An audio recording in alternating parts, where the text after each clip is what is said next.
بامیه و کنترل دیابت. روحی 1398.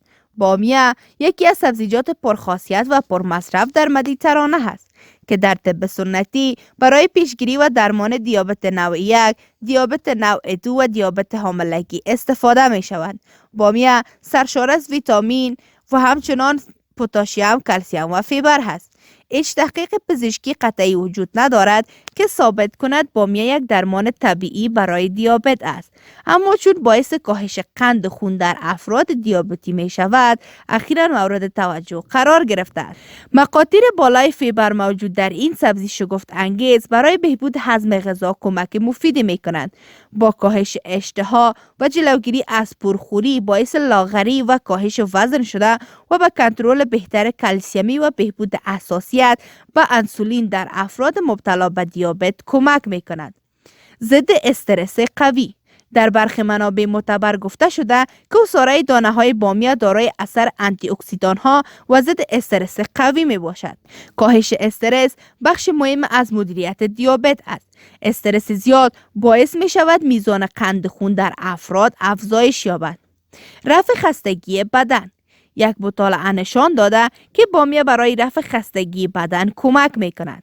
استفاده از بامیه در رژیم غذایی باعث ریکاوری بهتر بدن افراد مبتلا به دیابت پس از تمرینات ورزشی می شود. طریقه مصرف بامیه برای دیابت. آب بامیه. نوشیدن آب بامیه یک روش جدید برای کاهش قند خون و علائم دیابت است.